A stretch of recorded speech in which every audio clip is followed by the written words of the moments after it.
우리 교회 공동체 특징 첫 번째, 그래서 뭐 교회는 구원의 공동체다 말씀을 드렸고요. 그리고 말씀에 기초한 공동체, 또 교회는 영광의 공동체다. 또 그리스도 안에서 하나 되는 공동체라는 제목 가지고 말씀을 좀 봤습니다. 뭐 예전처럼 뭐 강단 말씀 이렇게 강조하지 않습니다만은 기본적으로 말씀을 받고 묵상하고, 저는 가능한 한 한 가지씩을 좀 실천 제목을 좀 정하면 좋겠다, 늘 그런 생각이 있어요. 새벽에 제가 늘 그렇게 제안을 드리는데, 어 합동 장로교의 장점은 말씀 중심이죠. 근데 인제 단점은 어떤 체험이랄지 경험, 이런 것들이 좀 터부시하는 부분이 이렇게 있거든요. 근데 하나님께서 역사하시는 부분들에 대해서는 우리가 사실은 흔쾌히 아멘할 수 있어야 됩니다. 제가 예전에 그 복음 가득한 교회에 있을 때 지역을 한번 전도한 적이 있어요. 그러고 보니까 제가 지금 사는 그 동네 언저리 같아요. 어느 분을 만났는데 교회 카페로 왔더라고요. 여자 목사님이신데 가정교회를 하고 있더라고요. 또 그분이 초청을 해서 한번 갔었죠. 가니까 뭐 집안에 강대상도 있고, 강대상을 가져가려는 거예요. 쓰라는 거예요 인제. 너무 탐났는데 현사모는 가져오지 말라는 거예요, 그걸 또.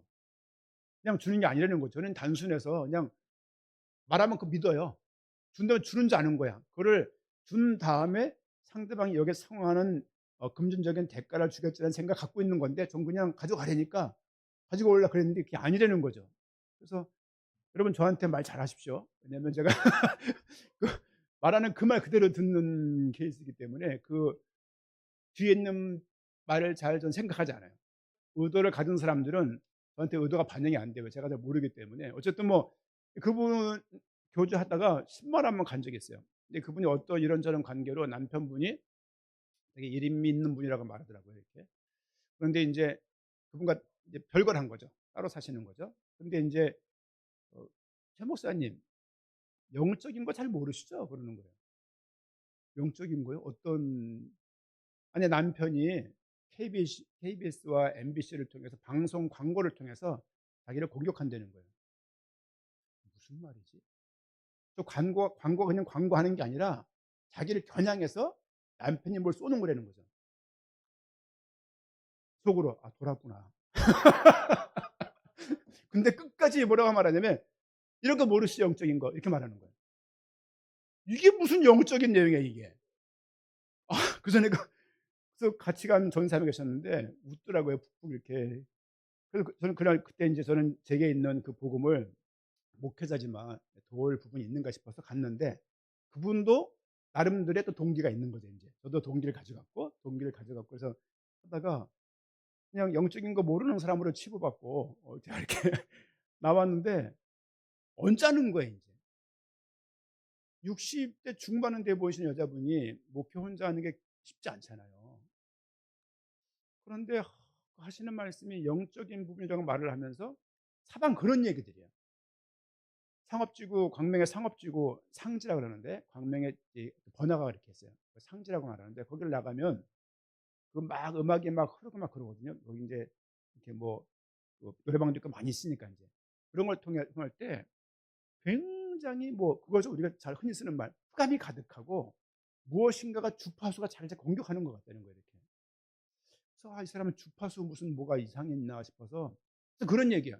"주파수에 문제가 있고 저 광고가 새로 나왔는데 저건 분명 남편이 투자한 것이고, 또 저걸 통해서 자기를 계속 몸을 쪼이고 있고, MBC 무슨 드라마를 통해서 저 배우를 통해서 하는 저 말이 나한테 하는 이야기고." 그래서 내가 '완전 돌았구나.' 생각한 적이 있었는데 그 뒤로 그분과 교제를 끊었어요. 만날 수가 없더라고요.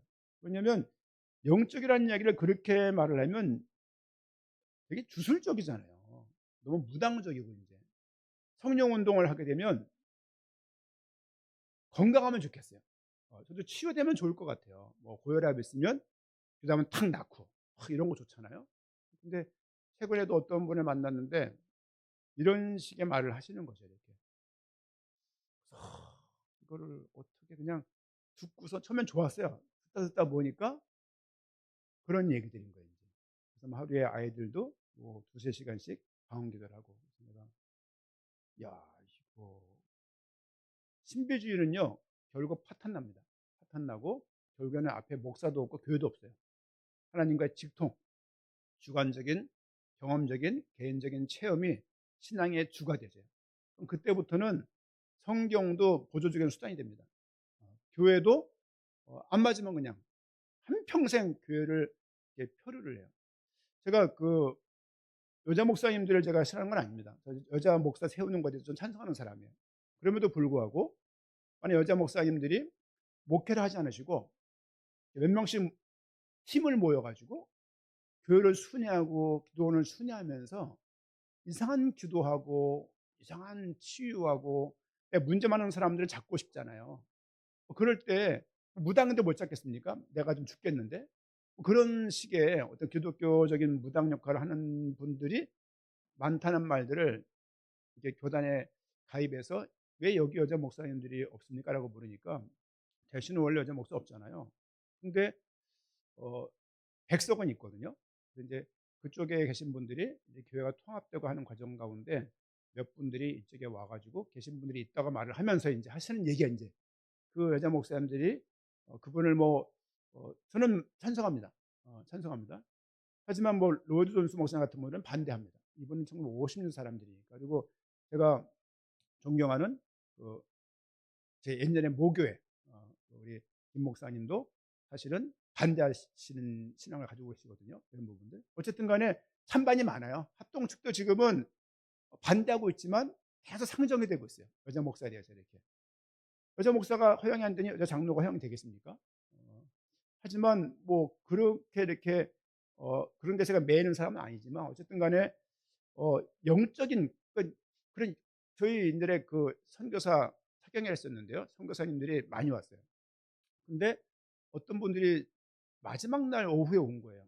와가지고 제가 등록하고 있었으니까 늦게 오셨네. 안 오신다고 이게 전화 통화했을 때 안 오신다 그랬었는데 말하니까 아니요, 제가 급한 일이 있었는데 기도를 안 했기 때문에 안 왔어요. 기도를 하고 기도를 덜 했는데 기도를 덜 하고 왔어요. 왔는데 지금 딱 분위기를 보니까 갈게요. 가는 분을 봤어요. 두세 명이 우르르 나가는 거예요. 이렇게 그런 분들인 거예요. 이제 그래서 교회가 참 혼탁하구나. 혼탁하고 진짜 이 교회 규모와 상관없이 바른 복음을 교회에 전할 수 있다는 게 너무 큰 은혜고 그런 교회 그런 교회를 만난다는 것 또한 축복이겠다 이 생각이 드는 거예요. 처음에 갖는 신앙이 어떤 색깔인가에 따라서 신앙의 색깔이 확 달라집니다. 그렇죠? 어쨌든 복음이 있다는 것은 진리를 사모한다는 얘기고 그럼에도 불구하고 조금 포용성이 있다는 의미도 돼요. 하지만 진리를 수호하는 면에서는 조금 우리가 계속 복음으로 들어가면서 계속 어떤 좀 아닌가 아니라고 좀 말할 수 있는 좀 도울 수 있는 그런 부분도 필요하지 않나 생각들을 좀 초반에 말씀을 좀 드립니다. 요한복음 1장을 수요일에 요한복음을 나가고 있습니다. 요한복음 1장 35절부터 51절 말씀까지 볼 건데요. 무슨 장면이냐면 35절 그 앞전은 무슨 내용이냐면 세례 요한이 예수님에게 세례를 주는 장면이에요. 29절 본문 이게 나와 있지 않지만 성경 봅시다. 29절 1장 29절 있나요? 1장 29절이? 네, 있네요. 같이 한번 읽겠습니다. 이튿날 요한이 예수께서 자기에게 나오심을 보고 이르되 보라 세상죄를 지고 가는 하나님의 어린 양이로다. 세례 요한이 예수님 딱 만나고 그분을 보는데 그분이 세상죄를 지고 가는 하나님의 어린 양으로 보이는 거예요. 이 사고는 구약에 있던 많은 동물들이 사람들의 죄를 짊어지고 죽는 걸 의미하기도 하고 아사셀 어린 양이라고 있습니다. 아시나요? 아사셀 어린 양. 양을 두 마리를 잡는 한 마리를 각을 떠서 이걸 번제단에 들어 태워버리고 한 마리 양이나 염소는 머리에 제사장이 안수하는 거예요. 백성들의 죄를 전가하는 거예요. 전가. 이 양을 이 염소를 내쫓아요. 그러면 그 염소나 양이 광야를 가다가 결국은 죽습니다. 양을 그렇게 처리하는 거죠. 세상 죄를 지고 가는 백성들의 죄를 지고 가는 아사셀 어린 양을 예표하는 내용들이에요. 이게 다 구약 배경입니다. 구약 배경. 세례 요한은 이 당시에 선지자였어요. 예수님도 선지자지만 예수님의 오심을 전달하고 선언하고 증언했던 그 세례 요한은 사실은 예수님과 가장 가까이 있던 선지자였다라고 볼 수가 있습니다. 요한복음의 기록의 목적은 요한복음 20장 31절입니다. 많이 말씀을 드렸죠. 오직 이것을 기록하면, 요한복음을 기록하는 것은 너희로 예수께서 하나님의 아들 그리스도이심을 믿게 하려 함이고, 그러니까 예수님께서 하나님의 아들 그리스도이심을 믿게 하기 위함이고, 또 너희로 믿고 그 이름을 힘입어 생명을 얻게 하기 위해서 요한복음을 기록한 것입니다. 그러면 1장도 요한복음의 기록의 목적처럼 믿게 하려고 기록된 장이라고 볼 수 있는 것이죠. 그렇죠? 여러분, 춘향전 이야기하는데 저 초반에 흥부와 놀부 이야기를 할 필요 없는 것입니다. 지금 그런 맥락에서 보는 거예요. 성경은 통해 연결되어 있어요. 특별히 한 사람의 저자가 요한복음 21장까지 있는데요. 이 많은 양입니다. 이 많은 양을 쭉 써갈 때 하룻밤에 밤새워서 필 받아서 쓴 게 아니에요.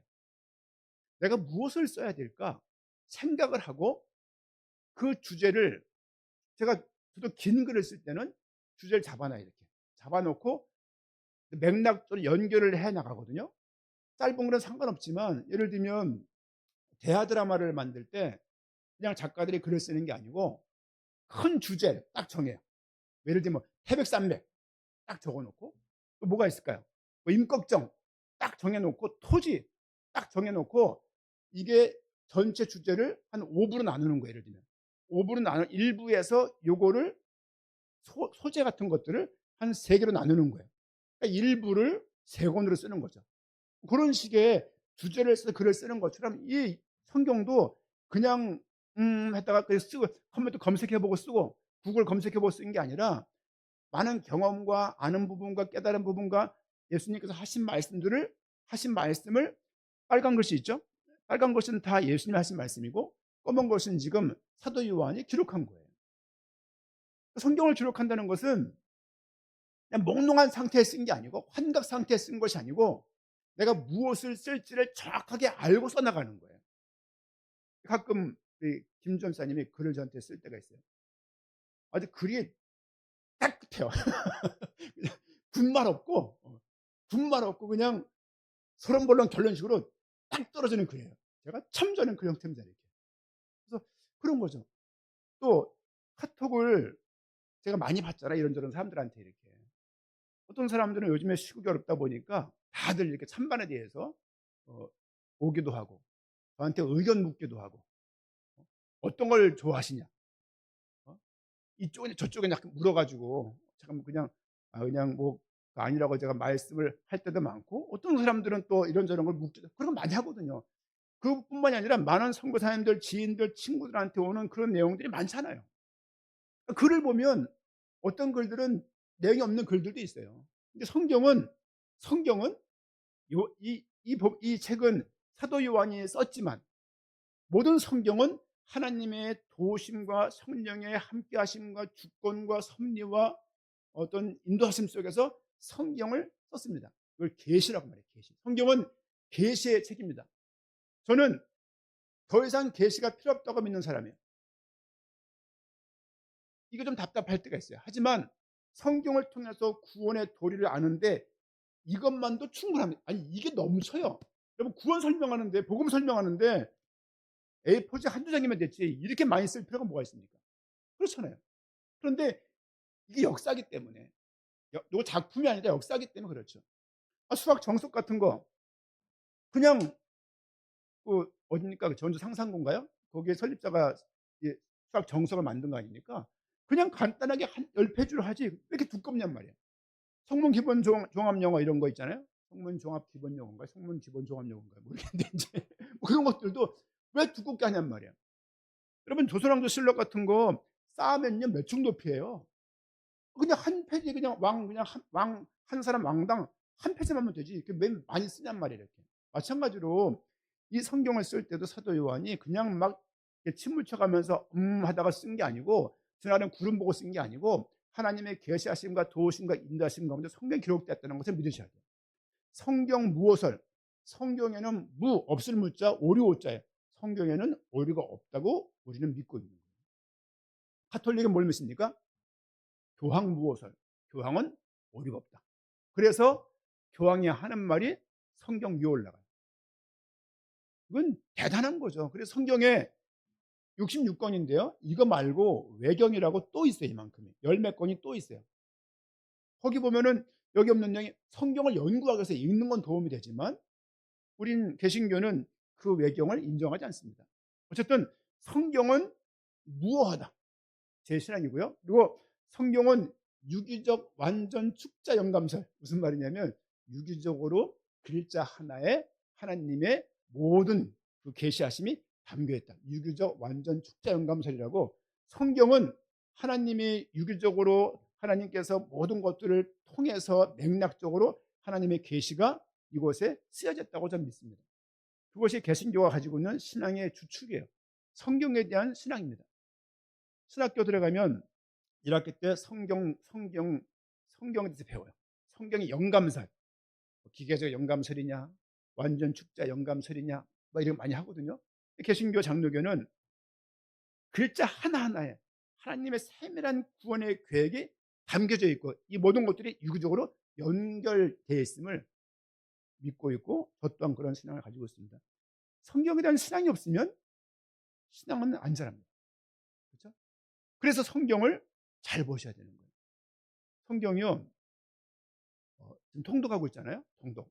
어저께인가 월요일인가가 23명이 읽었더라고요. 혼자 기뻐가지고 26명이 들어와 있는데 23명이 읽었어요. 제가 너무 감사해서. 어쨌든 짧은 거니까 낭독자가 목소리 너무 좋아요. 딱 들어보시면 내용도 편하고 창세기가 거의 다 끝나가고 있는데 좀 말씀을 좀 통독도 좀 작은 거지만 일상이 쌓여서 인생이 됩니다. 작은 것 같지만 올해 12월 며칠이면 일독이 끝나요. 꾸준하게 인도받기를 부탁을 좀 드립니다. 하던 말씀을 다시 돌아가겠습니다. 지금 성경은 사도 요한은 오늘 그 1장에서 뭘 말씀드릴 거냐면요. 제목이 하나님을 만난 사람들이에요. 하나님을 만난 사람들. 요한복음 1장에 예수님이 하나님이신 것을 말씀을 하고 있어요.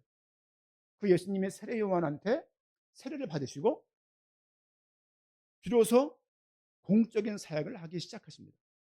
그렇죠? 그러면서 세례 요한이 예수님 바라보면서 저 사람은 세상죄를 지고 가는 하나님의 어린 양이다. 나보다 30절 말씀 보니까 나보다 먼저 계신 자라고 말을 합니다. 그래서 15절 말씀 보니까 15절 사도 세례 요한의 고백인데요. 15절 요한이 그에 대하여 증언하여 외쳐 이르되 내가 전에 말하기를 내 뒤에 오시는 이가 나보다 앞선 것은 나보다 먼저 계심이라 한 것이 이 사람을 가리킴이라 하니라. 세례 요한은 지금 뭘 알고 있냐면 저 예수님이 나보다 먼저 계신 자이고 창조주이고 하나님이시고 세상죄를 지고 가는 어린 양이라는 것을 알고 있는 거예요. 이 이야기는 구약 전체를 알아야 알 수 있는 내용들인 거예요. 그 사람이 지금 내 앞에 온 거예요. 세례 받으려고. 세례 요한이 어땠을까요? 그렇죠? 5절 말씀, 6절 말씀 보니까 6절 하나님께로부터 보내심을 받은 사람이 있으니 그 이름이 누굽니까? 요한입니다. 이 요한이 예수님에 대한 인식이 뭐였냐면 나보다 앞선 자였고 세상죄를 지고 가는 어린 양이라고 세례 요한은 예수님을 알고 있는 거예요. 세례 요한은 어떤 사람입니까? 예수님의 길을 준비하는 사람이에요. 말라기를 보게 되면요, 말라기 마지막 부분 보게 되면은 또 다른 엘리야가 올 것을 말하고 있어요. 엘리야가 다시 오는 걸 말하는 게 아니라 세례 요한이 올 것을 예언한 구절이에요. 그 구절이. 그렇게 태어난 세례 요한이 예수님의 오심을 막 준비하고 있는 거예요. 아마도 세례 요한과 예수님의 나이 차이가 한 많으면 6, 7개월? 적으면 5, 6개월 차이밖에 안 나요. 동갑일 건데 거의. 그렇죠? 한 사람은 예수님의 오심을 예비하고 메뚜기가 석청을 먹으면서 선지자로서 하나님 말씀, 선지자는요 하나님 말씀을 받아서 그대로 전달하는 사람이에요. 제사장은 백성들의 죄를 사하려고 하나님께 나아가는 사람이고요. 왕은 하나님의 부여한 왕권을 가지고 백성들을 통치하고 보호하고 목양하는 게 왕의 역할이에요. 여러분, 왕 그러면요 왕의 어떤 백성들을 보호하는 그게 있는 게 아니라 사실은 목자 양을 돌본다는 개념이 왕 속에 들어가 있는 거예요. 우리가 왕 그럴 때요, 왕 그러면 사탄 그리스도가 왕이라고 말할 때 사탄에 대해서만 말을 하는데 그렇게 말할 게 아니라 그 내용에는 보호하시고 인도하시고 도우신다는 말이 포함되어 있는 거예요. 굉장히 중요한 이야기입니다. 왕으로서 백성을 위험 가운데 보호해 주는 거예요. 아버지들이 뭐 해야 됩니까? 아버지들이 집에서 가족을 보호해야죠. 그렇죠? 아버지는 자고 엄마가 보호하면 이건 엮이는. 그렇죠? 물론 엄마가 힘센 경우가 더 많죠. 대부분 남자가 50 넘으면 인제 어 근육 다 빠지기 시작하면서 인제는 뭐 알통 다 흐늘흐늘해져 버리고 인제 엉덩이에 근육 다 빠져 갖고 인제 앉으면 아프고 막 그렇거든요. 여자분들이 그때부터 인제 그 체력이 남성화돼 가니까 그 큰 근육 가지고 많은 일을 해칠 수 있습니다마는 원래 남자가 한 가정의 왕으로서 통치 개념이 아니라 목양하고 보호하고 돕는 역할을 해야 되는 것이다. 집에 전기 망가졌어요. 누가 도와요? 누가 해야죠, 전기 망가지면? 남자가 해야죠. "아 나 전기 무서워." 여자가 다 하고 막 이렇게 설거지 고무장갑 끼다가 막 해 버려. 이번엔 전기가 집에 나갔어요. 보니까 뭘 탁 켰는데 불이 탁 나갔어요 인제. 그래서 제가 그때 "현사모님 전기 나갔어. 나 무서워. 빨리 올라와 봐." 이게 말이 됩니까? 둘이서 부인이랑 둘이 앉아서 또 점검해 보는 거죠. 어디 문제인가. 결국 문제 찾아서 인제 해결했습니다마는 그런 것이죠. 지금 세례 요한은 예수님을 뭐라고 말하고 있냐면 세상죄를 지고 가는 어린 양이다. 하지만 그는 나보다 먼저 계셨다. 그리고 세례를 줄 때 성령께서 비둘기같이 임하는 것을 본 거예요. 그리고 성부 하나님께서 천사를 통해서 음성이 들리는 거예요. 내 아들이라고. 주님께서 세례 받으실 때 성부, 성자, 성령님이 함께 역사하세요. 성자 하나님이 지금 세례를 받는데 성령 하나님이, 성부 하나님이 함께 역사하시는 거예요. 참 이런 부분들을 세례 요한이 본 거예요. 어떻겠습니까? 그렇죠?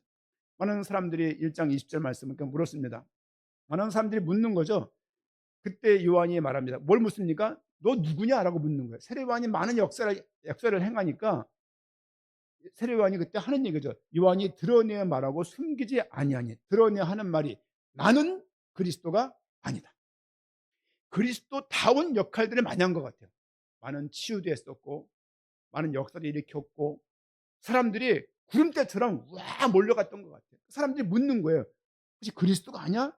19절 말씀 보니까 유대인들이 예루살렘에서 제자들과 레위인들을 요한에게 보내어 "내가 누구냐?" 물을 때 요한의 증언이 이러했는데 증언 내용이 뭡니까? "나는 그리스도가 아니다." 하지만 한국의 전 세계 그리스도라고 칭하는 사람이 1,500명, 한국에 38명인가 있다 그래요. 고향이 영등포고 고향이 부안이고 그래요. 그러면 메시아는 이스라엘에서 태어나야 되는 거예요. 최소한 고향이 이스라엘이어야 돼요. 그러면 한국에 있는 메시아라고 지칭하는 모든 사람들은 탈락이에요. 영국 탈락입니다. 미국 탈락이요. 캐나다 탈락이요. 이스라엘에서 그리스도라고 주장하는 사람이 있어. 최소한 그 사람 어머니는 동정녀야 되는 거예요. 그리고 그는 십자가에 죽어야 되고 부활해야 되고 승천해야 되고 이런 표적들을 또 그 조상 중에 다윗이 있어야 돼요. 그래야지 그 사람이 메시아라고요. 근데 지금 그렇지 않은 사람들이 너무 많은데 그걸 따라가고 있더라 이거죠 지금. 오히려 그분의 길을 본인은 23절 말씀 보니까 이르되 나는 선지자 이사야의 말과 같이 주의 길을 곧게 하라고 광야에서 외치는 자의 소리래요. 자신의 정체성을 알고 있는 거죠. 나는 아무것도 아니고 그냥 그의 길을 예비하는 자라고 말을 하고 있습니다. 그리고 아까 읽었던 29절 말씀 보니까 이튿날 요한이 예수께서 자기에게 나오심을 보고 이르되 보라 예수님이요 세례 요한 앞으로 딱 온 거예요. 처음 만난 것 같아요. 얼마나 이상해요. 아니 같은 동네 산 것 같은데 왜 못 만났지? 아니면 예수님께서 공생애를 시작하시면서 첫 만남일지도 모르고 어쨌든 간에 그런 상황입니다. 세상죄를 지고 가는 하나님의 어린 양이로다. 죄를 가지고 죄를 지고 가시는 분으로 세례 요한은 예수님을 설명하고 있습니다. 31절 말씀 보니까 나도 그를 알지 못하였으나 내가 와서 물로 세례를 베푸는 것은 그를 이스라엘에 나타내려 함이라 하니라.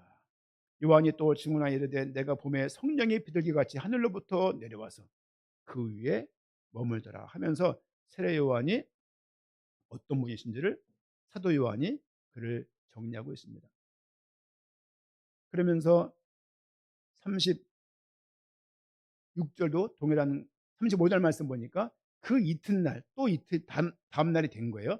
29절도 그 이틀 다음 날, 35절도 다음 날이죠. 요한이 자기의 제자 중 두 사람과 함께 섰다. 요한을 따라다니는 제자가 많았던 것 같아요. 두 명이 함께 있었죠.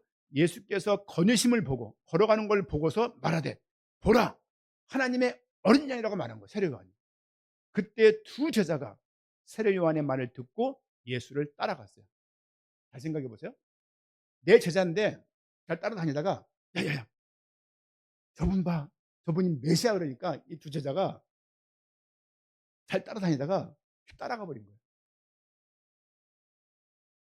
인간 측면에서는 난리나 이거 아주 개난리나 이거 진짜. 네가 누군데 그럴 건데 두 제자가 따라갔고요. 38절 예수께서 돌이켜 그 따르는 것을 보시고 물어 이르시되 무엇을 구하냐? 왜 오는 거야 나한테 묻는 거죠. 이르되 랍비여 어디 머무십니까? 어디 거처가 어디십니까라고 묻죠.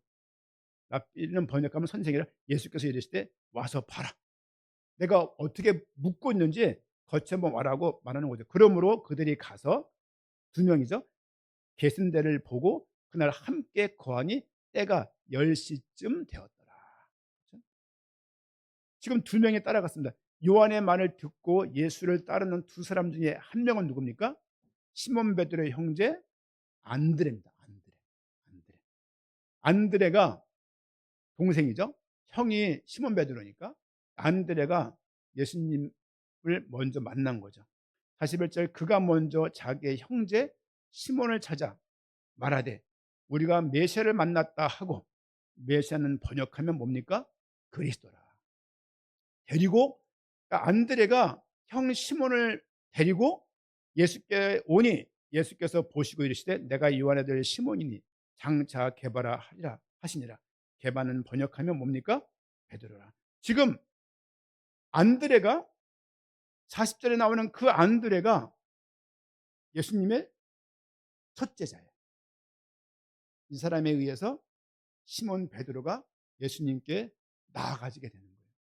시몬 지금 44절 말씀 보니까 빌립은 아니 43절 이튿날 예수께서 갈릴리로 나가려 하시다가 빌립을 만나 이르실 때 나를 따르라. 계속 지금 어떤 장면이 벌어지냐면 계속 41절 말씀 보니까 안드레가 뭐라고 말합니까? 시몬에게 우리가 메시아를 만났다. 안드레 고백이 뭐였냐면 세례 요한은 세상죄를 지고서 어린 양 봐라 이렇게 말하고요. 안드레는 지금 내가 메시아를 만났어 우리가 말하는 거죠. 그 말을 베드로가 듣고 메시아가 있다고 따라가서 예수님을 또 만나게 되는 거죠. 하나님을 만나는 사람들은 한평생 하나님을 만날 수 있는 일에 인생을 들이며 살게 됩니다. 그런 생각을 해봤어요. 지난 설립 예배 때도 우리 친구들이 왔는데요. 어렸을 때가 다 전도했던 친구들이에요. 전도해서 교회 와서 어떤 면에서는 그 친구들 중에서 생활 여건적으로는 제가 제일 어렸던 것 같아요. 보니까 다 지가 더 어려웠대. 근데 제가 더 어렸던 것 같아요. 그래서 지금도 그거 싸우고 있는데 어쨌든 그들이 중학교를 나와서 고등학교 와서 신앙생활 열심히 하다가 대학 가면서 다들 교회를 떠나게 됐습니다. 또 군대 가서도 우리가 전쟁 때는 부대가 커지는 부대고 평상시에는 간편부대, 간편부대. 그러니까 완편되면 부대가 3만 명이 돼요. 2만 8천 명인가. 그런데 평상시는 20몇 명밖에 안 되는 부대, 예비군 부대니까 수원 자원들이 다 강원도 속초 쪽으로 이동이 돼요. 이렇게. 그래서 강원도 쪽에서 한 2시간 막는 게 저희 부대 책임이었습니다.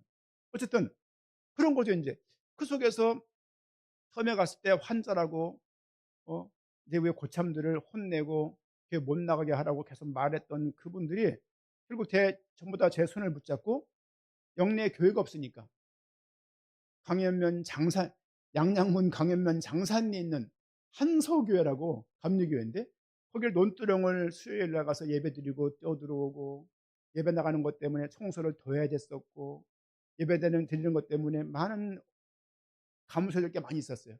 주일이라도 나가서 거기서 사식, 그러니까 일반식, 그러니까 이제 같이 또 먹고 들어 그렇게 하면서 군 생활하면서 그 20명, 뭐 관사 빼고 뭐 운전병 빼고 한 18명 중에서 한 12, 13명을 전도했던 것 같아요. 또 대학에서도 교직원들, 강사분들, 또 계약 직원들, 교수님들, 또 학습 조직이니 MBTI 이런 걸 만들어 가지고 어쨌든 복음을 전하려고 이 도구를 가지고 꾸준히 애를 쓰면서 전도하며 살았고, 또 시간을 내서 휴가를 쪼개서 전국 대학을 돌기도 했고, 또 서울 지역에 있는 덕성여대, 동덕여대, 상명여대, 뭐 동국대학교, 중앙대학교, 시립대학교, 외대, 한예종부터 시작해서 서울 수도권에 있는 대학들을 다 밟으며 전도했던 적도 있었습니다. 그러니까 왜 그랬냐고 보니까 지금도 그때 참 설레고 기뻤어요. 이렇게. 여러분, 도원이를 내려가 한번 전도 한번 간 적이 있습니다. 강원도 지역에 대학을 몇 개를 돌았어요. 도원이가 그때 그런 말 하더라고요. 아, 근데 그동안 뭘 믿고 자랐는지 모르겠다고. 왜? 전도자 한 장을 주는 게 어려운 거야. 강원대학 가 갖고요, 딱 서가지고 막 전도의 아빠가 주로 있는데 사실은 멋쩍은 거죠, 그게 이렇게. 그렇죠? 여러분, 지금 안드레가 하나님이신 예수님을 딱 만난 다음에 예수님 만나서 뭘 했는지 모르겠어. 그냥 거처에 가서 머물다가 나온 것밖에 없어요.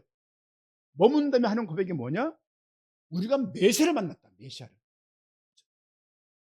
메시아가 누굽니까? 구약에서 말하고 있는, 그렇죠? 기름 부음 받은 자, 선지자이면서 제사장이면서 왕으로 오신다는 그 메시아, 그렇죠? 그 메시아가 오시면 우리에게 답을 주시고 구원을 주신, 물론 그들은 인생의 현생적인 복을 원했던지 몰라요.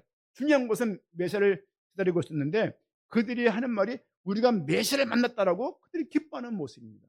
그러면서 예수님께서 요한의 아들 시몬아, 네가 너는 베드로라고 말하면서 개바라고 하면서 그 이름을 바꿔주기도 합니다. 놀라운 건 요한복음 마지막 장이 누구 내용이게? 무슨 내용이게? 요한복음 21장 마지막 내용. 배반한 도망자 베드로를 만나는 장면이에요. 이게 처음 만나는 장면이고 이 베드로가 예수님의 오른팔이 돼요. 예수님의 이름 12제자가 있습니다. 머리 글자인데 베안야요, 베드로, 안드레, 야고보, 요한, 베안야요, 빌바, 도마, 빌립, 바돌로메가 나다나엘이에요. 좀 이따 말씀드려요. 여러분, 이거 보게 되면 만남이 그렇게 극적이지도 않아요. 일상 가운데 툭 만난 거야. 이렇게 세례 요한이, 야, 저분이 메시아야, 저분이 세상제를 죽어가는 어린 양이야 라고 말하니까 그냥 따라가 버린 거예요. 따라가. 그 다음에 세례 요한 얘기는 거의 안 나와요. 그냥 따라간 거로 끝나는 거야. 지금 세례 요한을 제자가 예수님 따라간 다음에 세례 요한이 갈등했다 이런 내용이 기록 목적이 아니라, 이 성경의 기록 목적은 예수님이 누구신지를 알게 하고 그를 믿게 하는 것이 성경 기록의 목적입니다. 요한복음. 성경 전체도 결국은 예수가 누군지를, 그리스도인 것을 믿게 하는 것이 성경 기록의 목적입니다. 이거 모르면요, 성경 붙잡고 별 고민 별 얘기 다 하다가 결국 끝나버립니다.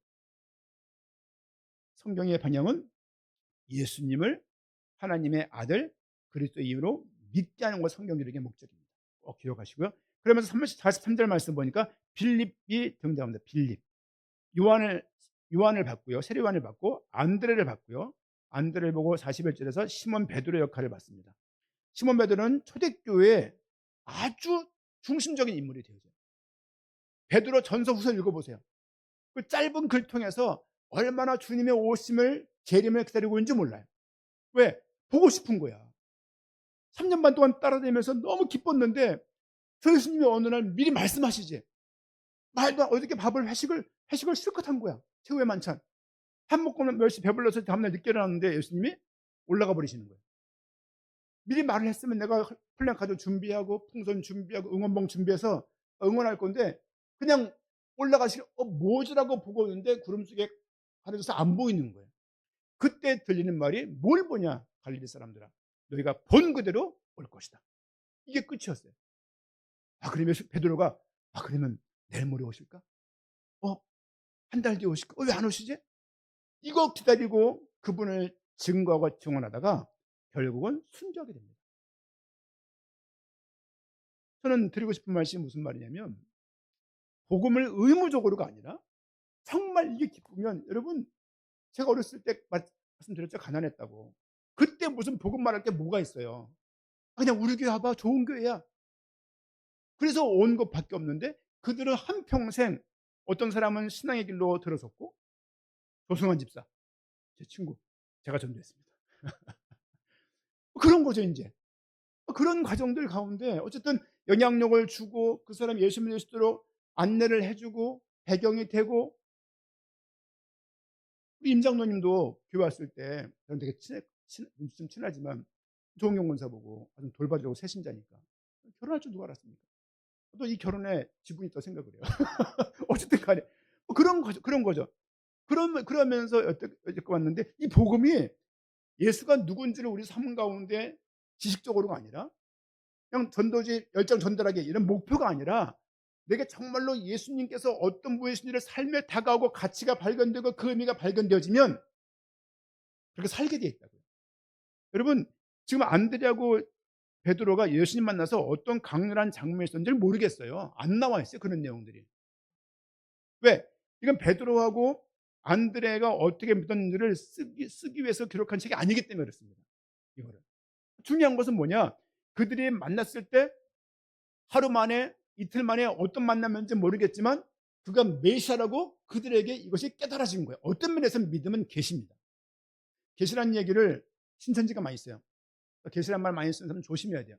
그럼에도 불구하고 우리는 계시란 말에 대해서 왜 그런 거 있잖아요. 그거 아십니까? 동무라는 얘기. 동무? 잘 안 쓰지만, 동무가 어디 쓰는 말이야? 동무? 친구. 나가자 동무들아 달맞이 가자. 아십니까? 네. 이런 노래가 제 입에 익혀졌네. 이게 무슨 노래인지 모르겠는데, 동무들아가 참 좋은 말이잖아요. 이 말을 어디서 많이 써요? 북한에서 많이 쓰거든요. 동무 이러잖아요. 이런 말을 쓰면, 옛날 말로 말하면 레드 컴플렉스, 빨갱이 생각나는 거예요. 이 말 못 쓰게 한 적도 있었어요, 옛날에. 그런 것처럼 계시란 말을 신천지가 많이 쓴다고. 여러분, 여호와 증인 얼마나 좋은 이야기입니까? 여호와를 증거한다. 증거하는 사람. 또 새하늘과 새 땅, 신천지 얼마나 좋은 이야기예요. 진리 얼마나 좋은 얘기예요. 옴진리교 이렇게 이런 식으로. 이게요, 좋은 단어를 다 차용해서 이상하게 만들어 놓은 거예요. 구원 얼마나 중요한 얘기예요. 구원파, 예를 들면 이런 걸 보게 돼. 복음 말해놓고 별짓도 아는 사람도 있지 않나. 우리 다 경험했던 부분 아닙니까, 이런 부분들은. 여러분, 복음은, 복음을 내가 안다는 자체가 너무 감사한 거예요. 이 감사함이 없는데 그들에게 이런 전도, 이런 목표, 이런 목적, 이런 저런 것들을 막 줘서 막 부추겨 가지고 이렇게 할 수밖에 없던 만드는 것도 중요하지만, 결국 그것이 한계가 온다는 것을 저는 너무 잘 알고 있습니다. 여러분, 가스팅 당하고서 막 이렇게 저렇게 막 이렇게 해가지고 일으키는 부흥은요, 금방 꺼집니다. 우리에게 필요한 것은 성장이, 부흥이 아니라 우리가 이 복음에 대한 감격과 가치와 의미가 우리 삶 가운데 이게 계속 계시되고 조명돼야 되는 거예요. 성경을 깨닫는 의미에서의 계시. 이 계시는 성경 밖으로 나가지가 않아요. 결국 성경을 더 보게 되는 거죠. 결국은 성경을 덮고 주야 이러면요, 결국은 신비주의 조심하셔야 됩니다. 왜냐하면 신비주의에 딱 빠지면 못 돌아와요. 못 돌아옵니다. 암은 치유한다 하더라도 신비주의는 못 돌아옵니다.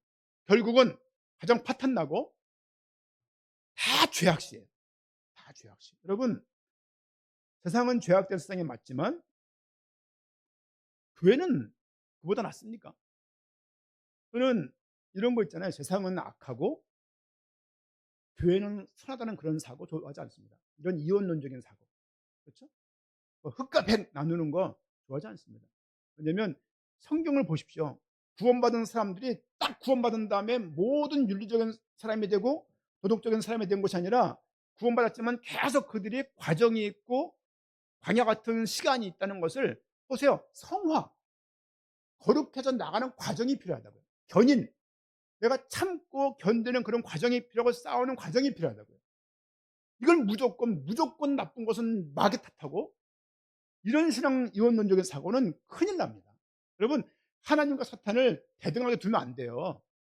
그 자체가 신앙이 아니라, 그 자체가 어디 감히 사탄을 예수님과 대적할 만한 존재로 생각합니까? 그럴 수 없습니다. 하나님의 모든 배경 뒤에 같이 계시다.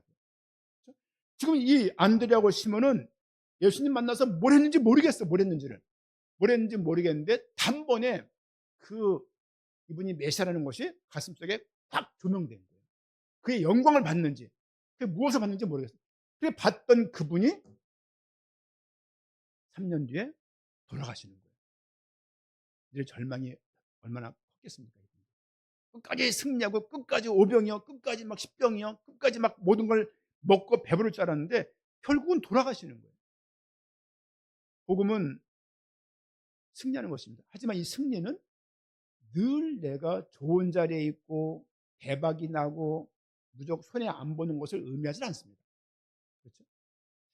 우리 43절 말씀 보니까 이튿날 예수께서 갈릴리로 나가려 하시다가 빌립을 만나 이르시되 나를 따르라. 아까 안드레도 불렀고 이튿날 빌립을 부른 거예요. 나를 따르라. 하느님이신 예수님께서 빌립을 부른 거예요. 빌립은 따지고 보면 하나님을 만난 거예요. 이 시간에 하나님을 딱 만난 사람들, 그 중에 한 명 시몬, 빌립은 안드레와 베드로와 한 동네 벳세다 사람이라, 같은 동네 사는 사람들인 거예요. 어떤 면은 잘 아는 사이겠죠. 빌립이 나다나엘을 찾아, 빌립이 예수님 만나면서 따라간 다음에 뭘 또 봤는지 모르겠어. 그런데 그가 나다나엘을 찾아서, 아마도 지인이겠죠. 친구거나 가까운 사람이겠죠. 빌립이 나다나엘을 찾아서 이르되 모세가 율법에 기록하였고 여러 선지자가 기록한 그 일을 우리가 만났다. 뭘 말하고 있냐면 빌립은 조금 성경에 대해서 더 많이 아는 사람 같아요. 모세가 말한 그 율법, 창출, 레민신, 창세기, 출애굽기, 레기, 민수기, 신명기에서 말했던 그 인물, 그렇죠? 또 뭐라고 말하고 있습니까? 여러 선지자가 기록한 그, 그렇죠? 모든 선지자, 이사야서, 예레미야, 에가, 에스겔, 다니엘, 호세아, 요엘, 이 많은 선지자들이 말했던 그 일을 우리가 만났다라고 말합니다. 요셉, 알고 보니까 근데 그 사람이 요셉의 아들 나사렛 예수라는 거예요. 나다나엘이 이르되 나사렛에서 무슨 선한 것을 알 수 있느냐? 빌립이 이르되 와서 보라 하니라. 예수께서 나다나엘이 자기에게 오는 것을 보시고 그를 가리켜 이르시되 보라, 이는 참으로 이스라엘 사람이라. 그 속에 간사한 것이 없도다. 나다나엘이 이르되 어떻게 나를 아십니까? 예수께서 말씀하십니다. 빌립이 너를 부르기 전에 내가 무화과 나무 아래에 있을 때 보았노라. 나다나엘이 대답하되 랍비여, 당신은 하나님의 아들이십니다. 당신은 이스라엘의 임금입니다. 왕입니다.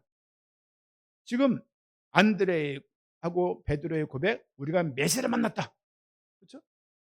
빌립이 또 나다나엘을 전도를 하고 초청을 하고, 나다나엘은 지금 뭐라고 고백하고 있습니까? 하나님께서, 예수님께서, 그렇죠? 몇 절입니까? 49절. 당신은 이스라엘의 임금이고 당신은 하나님의 아들입니다라고 나다나엘이 고백합니다. 나다나엘이 바돌로메예요. 베안야요 빌바토마, 바돌로메. 그렇죠? 안드레는 베드로를 전도하고, 그리고 지금 빌립은 나다나엘 바돌로메를 전도하는 장면들을 이렇게 볼 수가 있습니다. 하나님을 만난 사람들, 예수님으로부터 직접 부름받고 그의 죽음과 부활을 본 사람들이 누구다? 사도들이 탄생하는 장면들인 거예요. 이 장면들. 이렇게 시작이 되었습니다. 우리도 마찬가지입니다. 최 목사가 부른 것 같고 이장로님이 부른 것 같고 임장로님이 부른 것 같지만 따져보게 되면 하나님이 그들을 통해서 역사하신 거예요. 그렇죠? 안드레를 통해서, 아니 동생 말을 형이 듣습니까? 대인 말을 도우니가 들어요? 듣나? 그렇습니까? 이게 쉬운 거 아니에요. 저희 형님도 저 말 안 듣거든요. 왜? 영원히 동생이지. 영원히 동생. 근데 지금 안드레가 말하니까 베드로가 가가지고 우리가 메시아를 봤다고 지금 자랑하는 거예요. 빌립과 나다나엘의 똑같은 고백입니다. 그렇죠?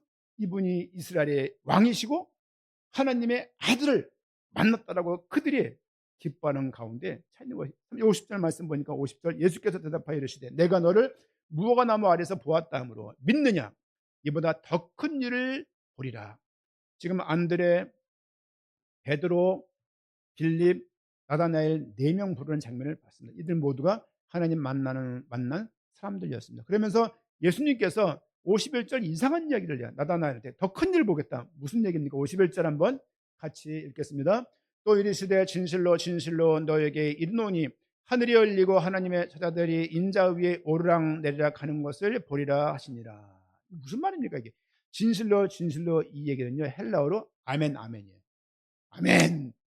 아멘이 뭡니까? 아, 진짜 맞습니다. 아멘. 진실로 진실로 헬라어 보면요, 아멘 아멘 이렇게 돼 있어요.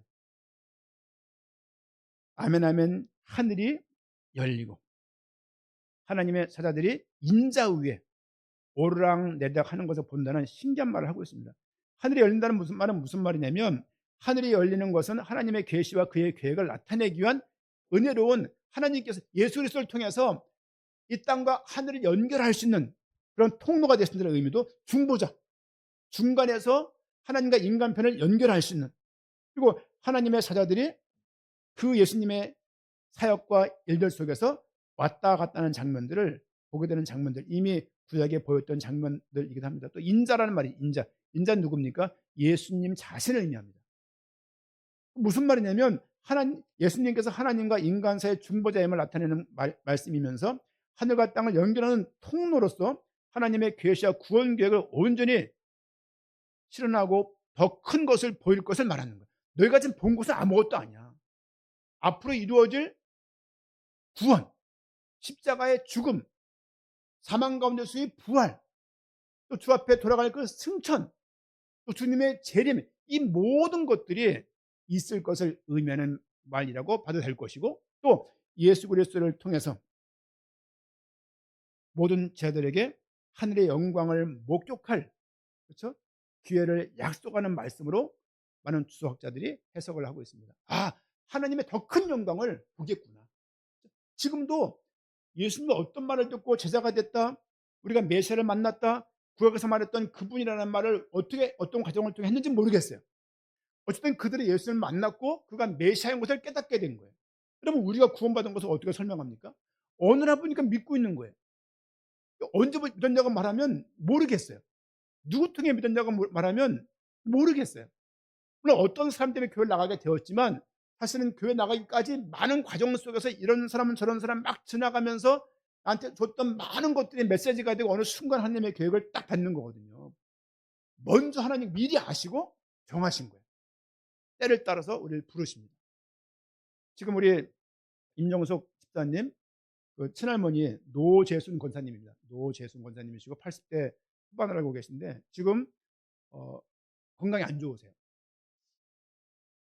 그래서 이제 아침에 대화를 하면서 옆에 계신 줄 알고 귀에 대고서 이렇게 기도해 주십시오라고 말했는데, 옆에 있는 건 상황 아니더라고 보니까 이렇게. 근데 오후에 또 이제 카톡 하다 보니까 아직 이제 괴로우신 거예요. 이게 숨쉬기가 이제 힘드시니까. 그래서 집사님, 하나님께서 생명의 주관은 하나님이십니다. 그렇죠? 하나님의 권사님에게 시간을 준다는 얘기는 하나님을 다시 한번 찾을 수 있는 기회, 하나님을 바라볼 수 있는, 또 권사님으로서 마지막 하나님께 예배할 수 있는 개인적인 시간, 아무도 못 도와주지만 할머니 개인적으로 하나님께 나가는 시간이 일 것이다. 뭐 그동안 요양병원에 계셨기 때문에 교회 못 가셨을 것이고, 그렇지만 그냥 권사하면 딱지 먹기가 땀니까? 그렇지는 않잖아요.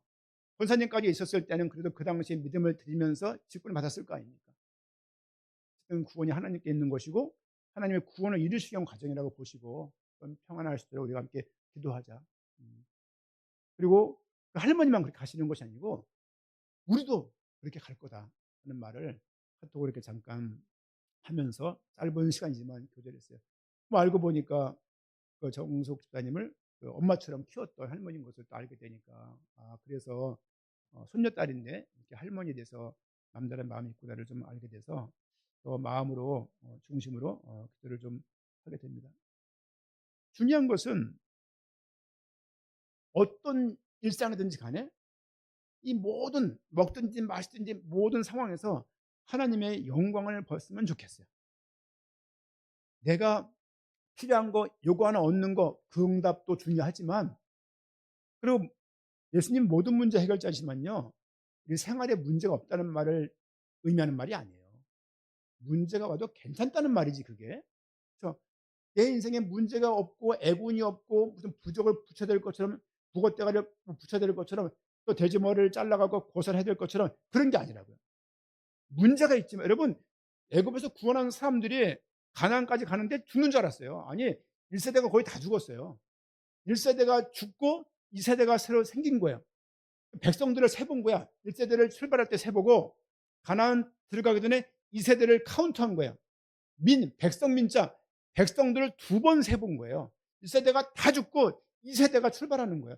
2세대가 1세대와 다르게 잘 언약을 모르고 율법을 모르니까 그들에게 설교한 내용이 신명기예요. 거듭신, 거듭해서 율법 명령을 다시 말하는 거예요. 모세가 설교를 크게 세 번을 해요. 그 내용이 1세대에게 다 했던 그 메시지인 거예요. 여러분 복음이 변하는 게 아니라 사람이 변합니다.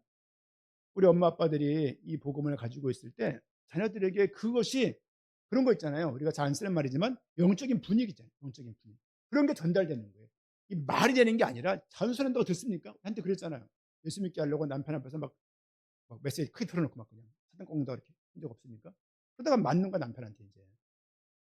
근데 그거 꺾어야 된다고. 꺾는 게 아니라 맞는다고 남편한테 프라이팬으로 맞으면 그러니까 지혜롭게 해야 되는데 막 그냥 무조건 강성이야. 왜? 이건 싸워야 돼. 영적 싸움이니까.